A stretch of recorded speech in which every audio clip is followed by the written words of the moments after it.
Hola, estamos aquí nuevamente con tu programa Tiempo de Transformación, aquí Transformación con Valores. Tenemos hoy un invitado muy especial, es el doctor Luis Llamoja.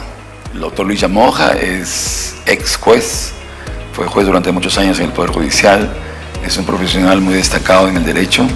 A la vez también es creador de un instituto llamado DIJUS, donde se forja y se prepara políticamente y también jurídicamente a muchos personajes que hoy están tratando de ejercer la función pública. ¿No es cierto? Doctor Llamoja, sus saludos al programa Tiempo de Transformación. Hola a todos los amigos de este programa Tiempo de Transformación. Muchas gracias, Javier, por invitarme a tu programa. Y creo que vamos a tener una oportunidad para poder dar a conocer lo que conocemos con relación al tema que estás convocando. Claro. Sabemos nosotros que el Poder Judicial es el órgano que ejerce y administra la justicia en el país.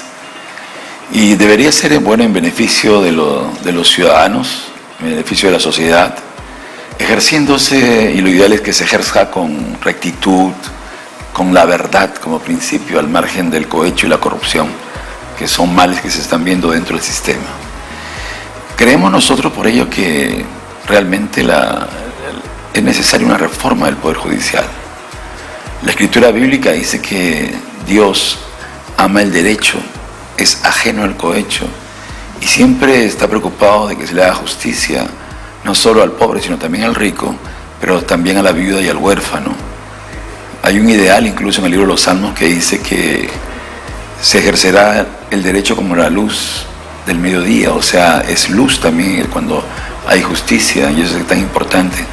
Y hay un libro de Romanos que nos habla que el tema central es justamente la justicia de Dios, esa justicia de la ley que se aplica en el mismo Mesías, para darnos la salvación y para que nosotros ya no seamos injustos, sino todos seamos justos. Es tan importante la justicia como concepto, no solo filosófico, sino también de acción en el país. Pero en el Perú estamos viendo muchos casos que son muy cuestionables. Tú, como ex magistrado, hombre de experiencia justamente en el ámbito del Poder Judicial, ¿tú crees que es necesaria una reforma del Poder Judicial, no solo en lo jurídico, sino también en lo espiritual? Pero claro, la función de administrar justicia es una función muy cercana a la esencia misma de lo que es Dios, ¿no? Claro. Lo que es la justicia, o sea, el centro de su actividad que es la justicia, el equilibrio en todo. Uno se justifica a través de la palabra, pero también a través de los actos. Entonces la labor de administrar justicia es una función casi divina, ¿no? Y que la tenga un hombre, que la profese un hombre, es una función de una elevada responsabilidad. Sí, es verdad, el sistema judicial necesita una profunda reforma. No de ahora, sino desde hace mucho tiempo, siempre, o sea, debe estar en continua reforma, permanentemente renovándose, permanentemente adecuándose. Por ejemplo, desde el inicio del siglo, de este siglo que estamos viviendo, ya existía lo que se llamaba el seriajus, ¿no? El seriajus era una propuesta para una reforma integral de la administración de justicia. Y desde ese momento ya se hacían conferencias, reuniones para ver de qué forma se plasmaba una reforma del sistema judicial. Sin embargo, no resultó, todo quedó en estudios, quedó en conferencias, quedó en análisis y finalmente no se plasmó en cosas concretas, ¿no? Pero, doctor Llamoja, pero a veces estamos justamente nosotros viendo el factor del conocimiento académico de los jueces, de la preparación académica, justamente ahí en las escuelas de la magistratura que se han estado viendo últimamente, donde ha habido tantos escándalos, pues ahí todo era forjarlos en la jurisprudencia, en el conocimiento, pero nos olvidamos de algo muy importante y muy básico, es el de la formación del carácter que debe tener un juez.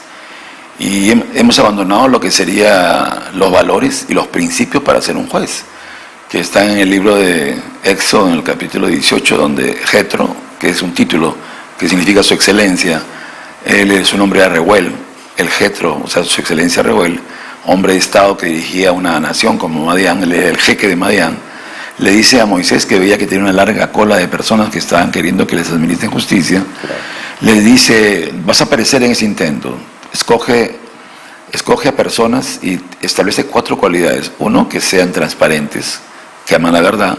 2, que tengan la virtud de servicio al prójimo, no servirse a sí mismos, eran gente de virtud.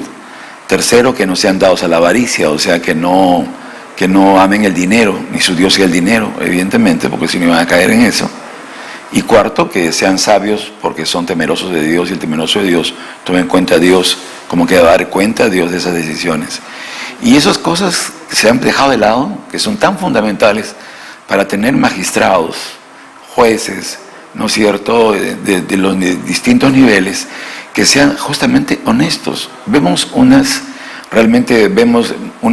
sentencias que no solo son, de repente no es solamente por falta de conocimiento o mucho conocimiento, porque poco conocimiento o mucho conocimiento pareciera que fueran pues sentencias que han sido ofertadas, donde hasta un artículo se saca fuera de contexto para justificar muchas medidas que son realmente injustas, con lo cual vemos que impera el cohecho, impera la injusticia, impera incluso el delincuente en igualdad de condiciones de quien lo juzga o de quien ha sido ofendido. En fin, hasta las pretensiones se confunden. Y yo creo que tiene que haber una primera medida, es una propuesta que nosotros pensamos en el programa, es que tenemos que cambiar la currícula de forja de los magistrados. Un magistrado no puede ser solamente un pata que se saca 20 en conocimiento de derecho. Tiene que ser una persona que tiene que tener un contexto y una formación que permita ser coherente en todos los niveles, desde lo emocional, lo espiritual y también lo personal. Claro, lo que estás mencionando, por ejemplo, apunta a mejorar, digamos, los métodos de acceso de calificación para el acceso a la magistratura.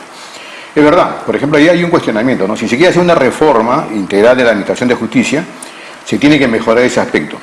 Se ha difundido mucho el aspecto de la meritocracia. Sí. Y todos apuntan a que los méritos y todo lo demás, y conocimiento, básicamente. Quienes tienen más conocimiento y más títulos y más cartones, pero los cartones no te garantizan un dominio del conocimiento, ¿no? Nosotros ya sabemos cómo en muchos casos algunas personas adquieren cartones, ¿no? Adquieren certificados en realidad y con eso justifican aparentemente calificaciones académicas óptimas. Y no las tienen. Pero en la calificación, por ejemplo, hay aspectos que en la actualidad no se califican y que debería introducirse, ¿no? Por ejemplo,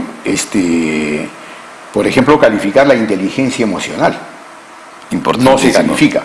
¿Cómo es que una persona puede acceder a esta función tan noble si es que tú no sabes cómo va a reaccionar en determinados contextos, en determinados eventos, en determinadas situaciones?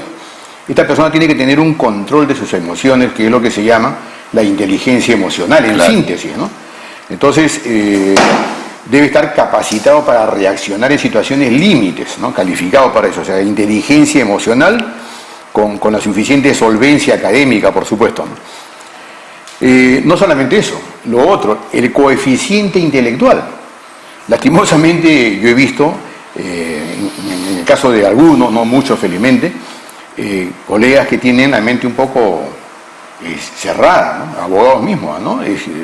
No abren su mente a las situaciones que se le presentan, ¿no? Por lo menos con limitaciones conceptuales o con limitaciones académicas y qué decir, limitaciones filosóficas, ¿no? Pegados a la letra, o sea, no utilizan todos los métodos de interpretación del derecho, o porque no lo conocen o porque no lo saben descifrar, ¿no? Entonces, es muy importante también evaluar el coeficiente intelectual.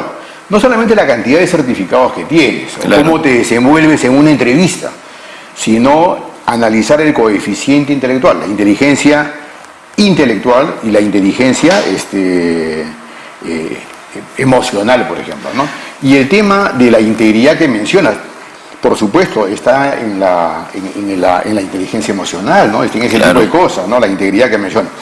Por ejemplo, un profesor de la maestría nos mencionaba cómo se hace la evaluación en Inglaterra. Que yo no quiero decir que Inglaterra sea lo mejor, porque tiene, digamos, nosotros tenemos que recoger de lo nuestro. Pero en este caso concreto, solamente para poder evaluar lo que estás mencionando, dice, ¿qué se necesita para ser juez? Primero, ser caballero. Ser caballero, o sea, ¿Y qué cosa es esto? Pues honestidad, rectitud, claro, integridad, etcétera, ¿no? Sí. Decencia, ¿no? Entonces, buen trato, buenos modales, claro, amabilidad, gestos, etcétera, ¿no? ¿Qué es lo otro que se necesita? Ser prudente. O sea, en el derecho romano se decía jurisprudencia, o sea, decir el derecho con prudencia. Entonces, tú tienes que ser prudente, ¿no? O sea, tienes que buscar el justo medio, la justicia, ¿no? Y lo otro, el tercer requisito, si sabes algo de derecho, mejor. Pero qué tremendo. Entonces, es gracioso, ahí se privilegia. A la inversa, es que realmente hemos tenido jueces y gobernantes con títulos de los más altos niveles, pero a la hora de ejercer la función pública se han comportado de manera ilícita, y eso es lo grave, ¿no? De manera censurada. O sea, es urgente entonces que realmente se dé una reforma del Poder Judicial. Yo creo que los análisis ahí lo podemos ver en otro programa porque tenemos el tiempo que nos va corriendo. Sí. Tu opinión, Luis, un hombre a la vez de abogado, a la vez de jurista, eres también político, incluso diriges un movimiento interesante, profesionales que se organizan en DIUS. ¿Cuál es tu opinión de la actual coyuntura? ¿Qué opinas de estas firmas que han juramentado ambos candidatos? ¿Y por dónde crees que va la tendencia, el cambio? ¿Qué opinas de lo que puede ocurrir el 6 de junio, que ya está tan próximo? Es verdad, yo presido un instituto que se llama Instituto por el Desarrollo, la Democracia y la Justicia, DIUS, así es como sus siglas, y acá se viene formando ya desde hace 4 años, ¿no?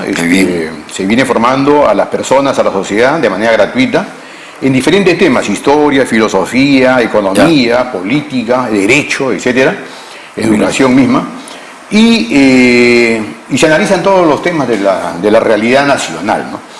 Y el primer tema que tiene que desarrollarse, y el primer tema que tiene que tenerse presente, es justamente el de la identidad nacional, que es un tema que tiene una relación directa con nuestro desarrollo nacional y con nuestra confrontación con otras naciones para poder acceder al desarrollo. Somos países subdesarrollados. Entonces, mientras hayan relaciones de dominio de unas naciones sobre otras, que existen, no podemos desconocer que desde mucho tiempo atrás han existido países dominantes y países dominados, ¿no? Lo hemos tenido en España, después de España hemos tenido a Holanda misma, pero con más fortaleza, digamos, Francia, Inglaterra o Reino Unido. Y después han cedido la posta a Estados Unidos, y Estados Unidos es como decir el hijo mayor, el que se encarga de las labores de fuerza que hace la diplomacia del Reino Unido. Mientras existan esas relaciones de dominio, nosotros no vamos a poder salir del subdesarrollo. Primero tenemos que entender eso, cómo nos sacudimos de ese yugo y cómo es que ellos actúan para ejercer presión sobre nuestra nación, sobre nuestras naciones, sobre nuestros gobernantes, sobre nuestros políticos, a través de la prensa, a través de la economía, a través de los actores políticos, y de esa forma subyugan a los pueblos, subyugan a las naciones, en este caso a nosotros. Y en esta coyuntura, ¿por dónde crees que se inclina la proyección electoral? ¿Acá en el país o en el mundo? Aquí en el país. Bueno, acá en el país creo que lo estamos viendo, ¿no? La posición que respalda a Castillo es una posición mayoritaria que proviene de las provincias. O sea, en las provincias el eco que ha recogido es digamos, de una tendencia social, ¿no? Marcadamente social, y de identidad nacional. Tremendo. Mire, este tema da para más. Y quisiera invitarte, Luis, para el próximo martes con la segunda parte. Creo que esta es la primera parte, no, hemos estado ajustados con el tiempo. Encantado. Pero el próximo martes continuamos porque es muy importante escuchar las declaraciones acá del doctor Yamoja. Realmente que yo creo que esto da para más, y con lo que está ocurriendo en el país, necesitamos mucho la opinión justamente de los líderes que están en estos momentos siendo actores en el escenario político nacional.